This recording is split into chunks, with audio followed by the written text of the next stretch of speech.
I wondered at Rangers' choice of substitutes. Now I know because Paul Rideout can play at the bench as well as we've seen him, so he can have a go at the back. And that's perhaps why he was Walter opted for him rather than Hoostra. Then long live Kirkwood. There's Owen Coyle trying to find Lawrence with a header. Brown turns it back. Well, his own courage and determination, maybe foolhardy. Walter Smith has appeared now on the bench, and I think he may be making a decision for John Brown.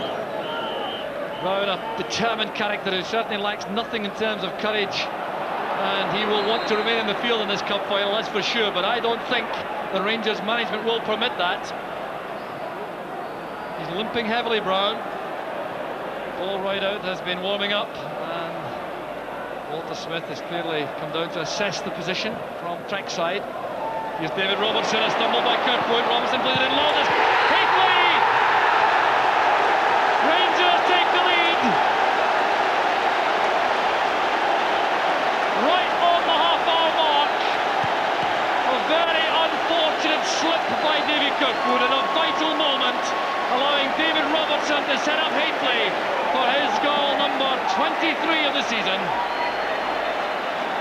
Well, you'll see here, Davy Kirkwood was with David Robertson, and he slipped as the ball was in the air. He couldn't make a challenge. Robertson had time to pick out an accurate ball inside, and Hateley took the chance brilliantly.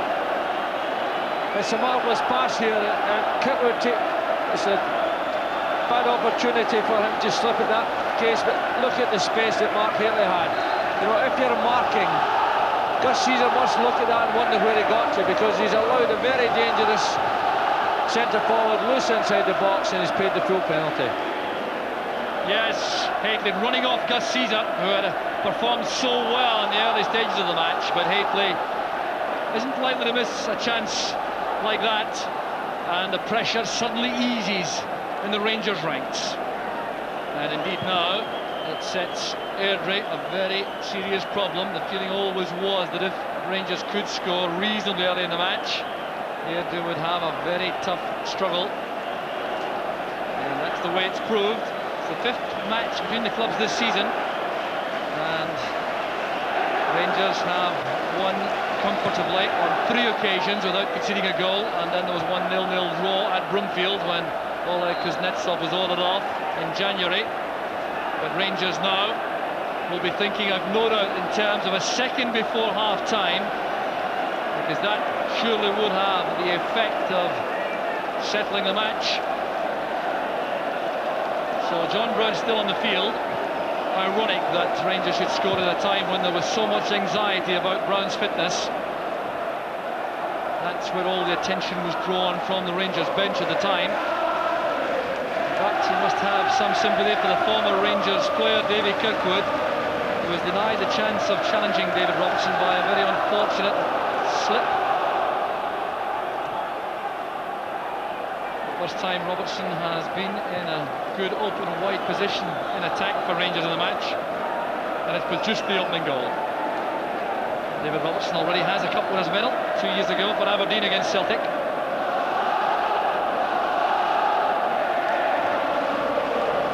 So Goff sending it along, looking for Hateley. This time Caesar wasn't close enough to Hateley once again. Mikhalichenko. That's good running by Mikhalichenko, and a good effort. Well taken by Martin, who kept his body behind the shot, but Mikhalichenko showing his skill and expertise here, running off Chris Honor on his right foot. Yes, once again, Mikhalichenko gets in a good shot here, straight at the goalkeeper certainly, but a good powerful shot nevertheless. Interesting point, whatever anxiety Rangers might have had earlier on has disappeared. That goal has worked wonders for them. They're a yard quicker in their step, and they're finding the men with their passes now. This is a really important phase in the match for Airdrie. They cannot afford to lose another goal before half-time if they're to retain any genuine hopes. And here's a chance on, but Owen Coyle is offside. Took the little layoff there from Lawrence. But the linesman Hugh Dallas below us had the flag up. No argument from Coyle. Well, Rangers appear to be content to leave John Brown on the field for the moment. Paul Rideout has replaced his tracksuit bottoms. And that position will be assessed, I've no doubt, at the interval. The goal, of course, taking some of the pressure off, and Durant's pace forcing Jack to concede the corner. Troubled moments these for Airdrie after an excellent opening half hour. They now face a one-goal deficit. Spackman back to Durant. Haitley getting up for that. That's when he's so dangerous. And he's thoroughly frustrated, Mark Haitley. He clearly believed he should have done better in that position. A good angled cross this. Haitley attacking the ball in there, getting up so well. And he clearly feels he should have scored. Yes, it's a marvellous cross. You can see it all the way. He certainly knows that he should have hit the target with that one, because he's got the ability to do that. But one goal in the cup final, he'll be happy for the moment. A touch on there by Balfa. There's Mikhailchenko. The long pass back will reach Andy Gorham ahead of Alan Lawrence.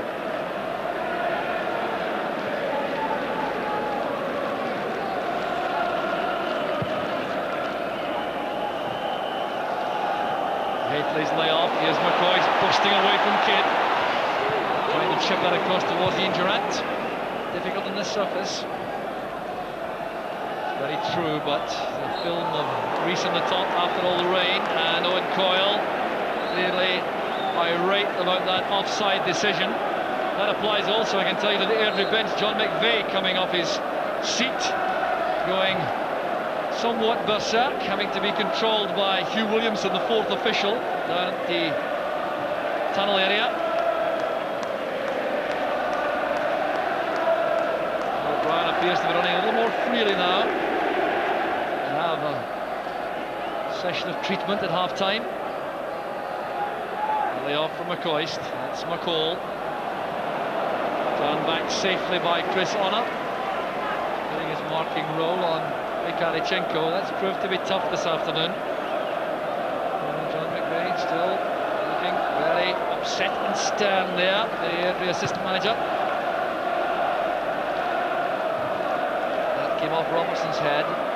In goes ball towards Spackman. Plenty of time here for Richard Gough. Well, the long cup famine could be over for Rangers. And Balfour has stemmed that flow of blood from the side of his head. Durant going deep. Rangers now perfectly happy to stroke the ball around and retain possession. The problems following that Haitley goal are all with Airdrie. So Rangers can have all the patience in the world. Here's Gough. Running the clock back, coming from that right back position. Here's Gary Stevens taking the pass from McCall.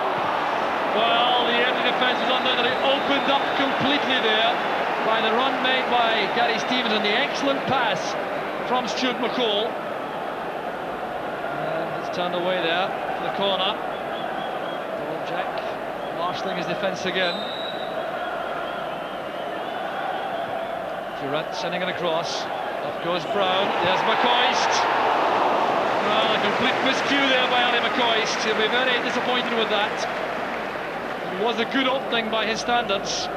You see the ball breaks here from John Brown. There's time, there's space, but it was rather mulled there by Ali McCoist. It's a little touch on from John Brown, and it's a good chance. And you would think a goal scorer like Ali might have hit the target there with a bit more power. There's good running to the right by Haitley. He's away from Caesar. They're queuing in the middle of the Rangers. And it's too close to Martin. McCall was waiting, so was McCoist. Well, Mark Haitley again proving so troublesome to the Airdrie defence. So strong here. Shrugging off the challenge from Caesar. And the cross, a disappointing one in the end.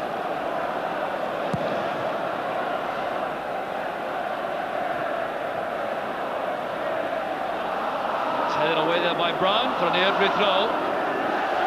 The scoreline tells the story. Mark Haitley getting the goal on the half-hour mark. It's too far ahead there of Alan Lawrence. The ball skidding away off the surface.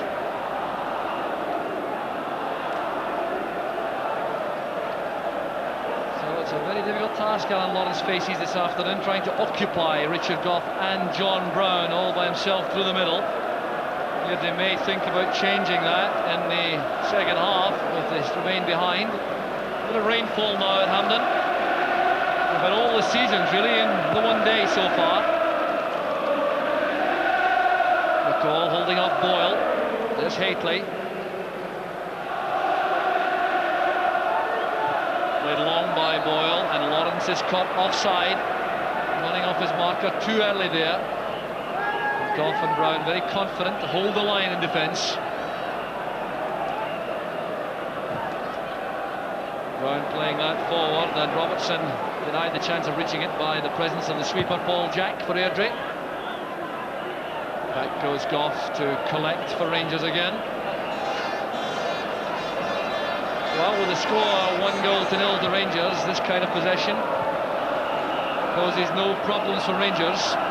Just 5 minutes remaining in the first half, and a very important 5-minute period.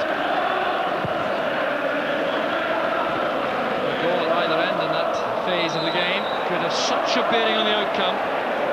Good free kick taken by McCoist. He's frustrated though by the fact that it was taken from a position about 5 yards away from the incident. Taken quickly again. Robertson's cross, up goes McCoist. The offside flag is up. It may have been McCoist, it may have been Haitley. Either way, it's a free kick to Airdrie. It's a real testing time for Airdrie now, because just when they looked as though they had conquered Rangers, got them wondering what to do, they lost a goal. Rangers look much quicker, much sharper, much more confident now. Chances are coming to them. Airdrie's really got to dig in there, hold on until half-time, see what inspiration they can derive from half-time talk about Alan McDonald, and hopefully make a game of it in the second half. Kirkwood again doing a good job in the air, getting in front of David Robertson to head flick that on. The unlucky Airdrie player who stumbled at the wrong moment and allowed Robertson to set up the opening goal for Haitley. That's in behind Walter Kidd. Haitley goes across, followed by Caesar. Haitley attempting the cross, he has down the corner. Well, he's more than just the big target man, Mark Haitley. Has a fair amount of skill on the ground, and he's very quick indeed. The Rangers supporters out to enjoy the occasion. Put in by Durant. Up goes Haitley. Pressurised by Evan Balfour, and it was Haitley's header that sent the ball behind. It's a goal kick to Airdrie. Well, Haitley is the principal danger at the moment to the Airdrie defence, Billy. Yes, he lost his marker to score the goal, which would obviously boost his confidence somewhat. And he certainly has over the early part of the game. He's meeting the ball well in the air, and when he starts to win those balls that are provided into him, he'll make opportunities for Alan McCoist. But over the piece, Rangers now look about a yard quicker than they did at the start of the game. Frustration again for Alan Lawrence, who's been flagged offside once again. So Rangers playing with that flat back four, coming to no grief as yet.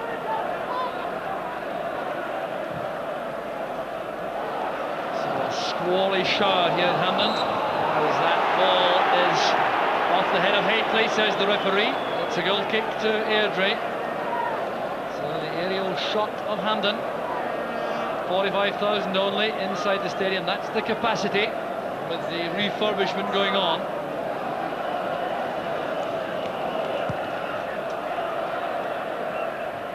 It's helped on by Balfour, then by Coyle. There's Mikhalichenko. In goes Balfour again. Coyle.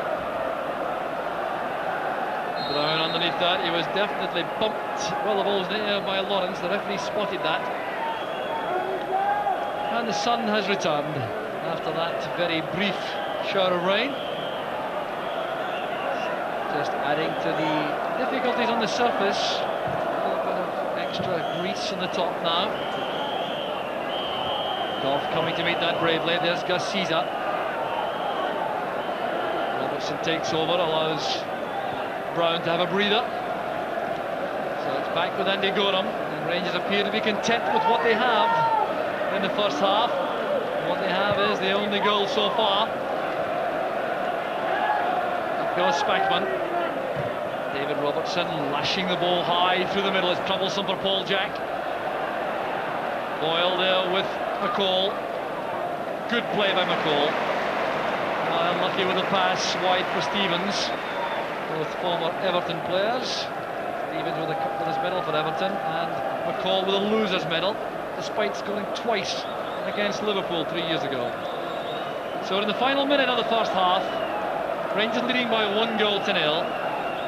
And Airdrie content, I reckon, to go in at half-time, trailing by that solitary goal. They hadn't any real prospect of coming back from losing another, I reckon, so they dug in again defensively. And that will allow Alec MacDonald to sort things out at half-time to see if tactics should be altered for a second half comeback. So we're now going into time added on for injuries in the first half. There was a little bit of that early on. A couple of head knocks. Kevin Balfour requiring to leave the field for a plaster and a cut on the side of the head. David Kirkwood also needed some treatment, so there may be a minute or so to go. Hately and Caesar couldn't get to that. McCall sets up McCoist. That's a good effort by McCoist! And deadly finishing pays off once again for Rangers. Right on the half-time whistle, that may well be the killer goal in the final.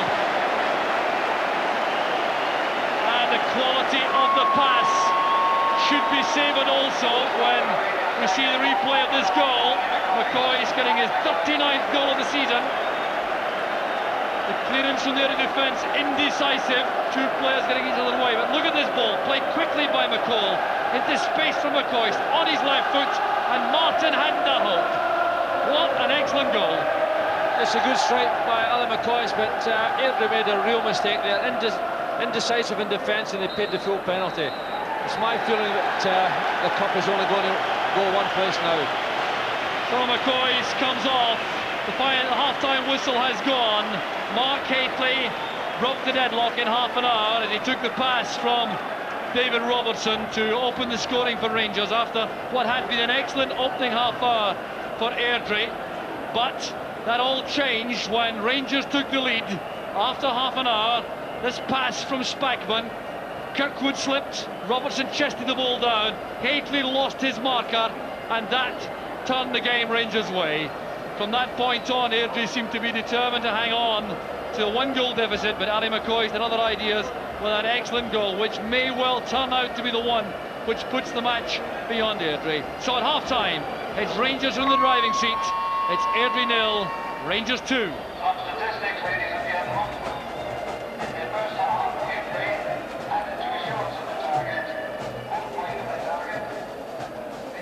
Well, if Airdrie were long odds against before the start of this final, the odds must be even longer now with that half-time lead for Rangers. A very comfortable lead, but Derek, one would have to say there was a spell when it didn't look as if Rangers would take the lead at all. I think Airdrie started the game very well, Dougie. They were determined not to give Rangers anything for the first 15-20 minutes, and that's the way it worked out. They blocked out Hately and McCoy, made Rangers play the long ball all the time. I think Rangers' problem is they're not getting anybody wide. Gary Stevens and David Robertson haven't really got down there enough to get cross balls into the middle.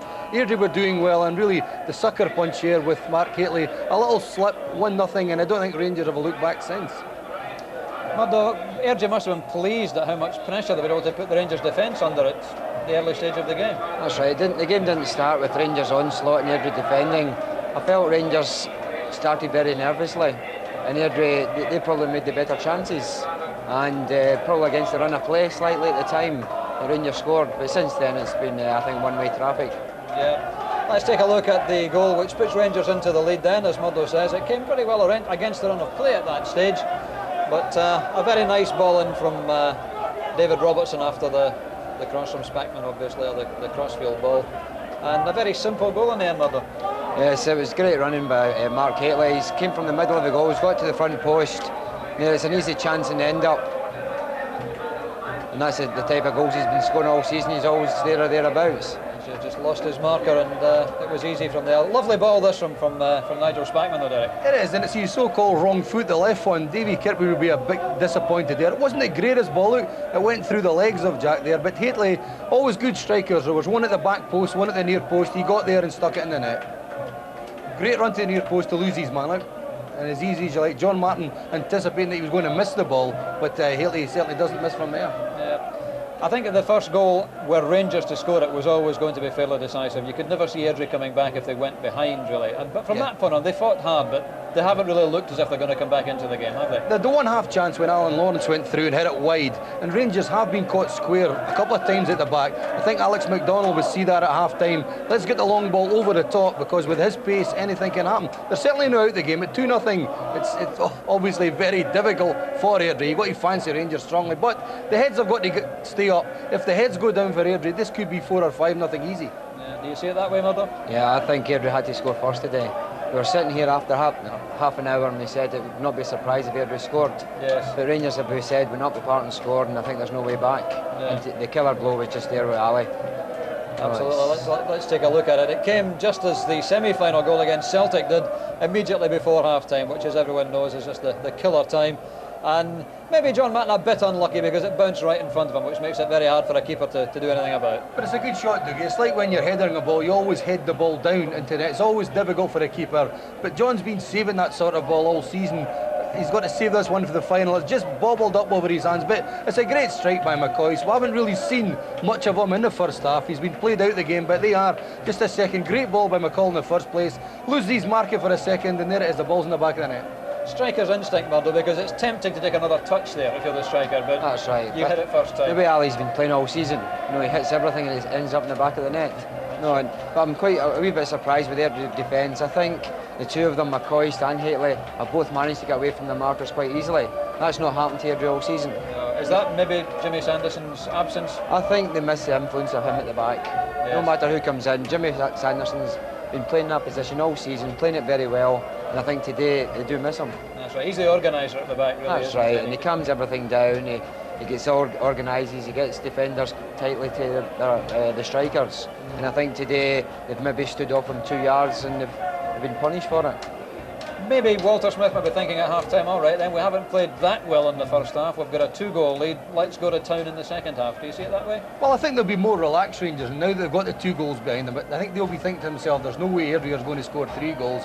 I would like to think they'll get wide and get more balls into the box for the likes of Haitley, because at first Gus Caesar played him very well the first 10-15 minutes, then he got the better of him. If we're going to see goals, then I think Haitley's going to score them. OK, well, we'll be back for the second half live here at Hampden, of course, but now let's turn our attention to the FA Cup final at Wembley. And Ronnie Moran, in fact, leading out the Liverpool team. Graham Souness, as you can see, was there. He did make it, but he didn't lead out the side. He left that to Ronnie Moran. Let's see the highlights of the first half. John Motson and Trevor Brooking. Mulby, Nicol. Swung wide by Mulby, beautifully to Ray Houghton, number 8. Michael Thomas, a forward running space. Michael Thomas shoots, holds his head for skying it, but Tony Norman was very quick to his feet. Typical Liverpool move, was it? Ray Houghton comes inside on his right foot so well, just flicks it with the outside of his foot. Thomas making that deep run and tries to lift it over Norman because he's so close to him. David Rush. Davenport, Gary Hours sprinting up on the right-hand side. They've got 2 in there. This is Hours. He found the position superbly. Well, he got great lungs. He gets up and down the pitch, whether midfield or fullback. Superb ball by Davenport. Now, he's got so much time. If he just looked up beyond it, look at the far post there, Armstrong. I mean, that was a nothing ball. It wasn't a cross or a shot. Well, that was an interception by Gordon Armstrong from Rob Jones. Davenport's on the far side. This is Byrne. Davenport making a run now. Byrne plays it wide again. Armstrong wasn't quite ready for it. Byrne remonstrates with Armstrong for that. This is Rogan now. Davenport holds it up well usually. Rogan. Oh, a skidder. Bruce Grobbelaar from Anton Rogan. And Grobbelaar may have collided with the post. Yeah, he's just hit the back of his head there. Got a lovely left foot, Rogan. This one just bounces nastily, and you can see the thud there. That's a nasty whack.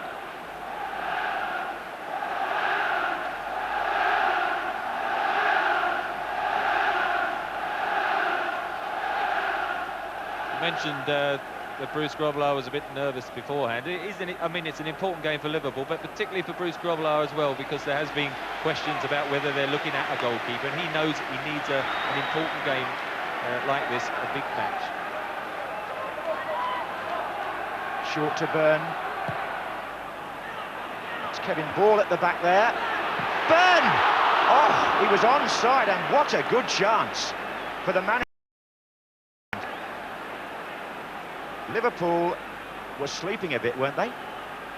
Well, it was a half clearance that everyone challenges, and a great header comes back across, and normally John Byrne would compose himself.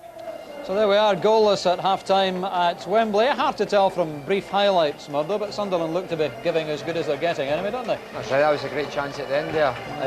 Again, it's been balanced the whole time, and Liverpool could be caught square at the back. That's right. Nasty injury for Bruce Grobbelaar though, Derek. He took quite a sore one against the post, didn't he? What it was, he tried to make the most of it, didn't he? And his shoulder hit the post, but he was up a couple of minutes later and raring to go. But it's like everything else, Dougie, a game like that, the longer it goes on, as Murdo was saying earlier, the more chance you've got of a shot.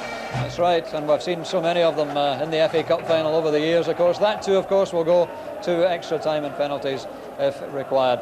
Let me remind you once again that we are running the Man of the Match competition to win a trip to Sweden for the Scotland-Holland game in Gothenburg. The number to dial, 0891 88 1991. You've seen 45 minutes of football. Who do you think might be the man of the match? The sponsors' man of the match, which will be announced, obviously, at the final whistle.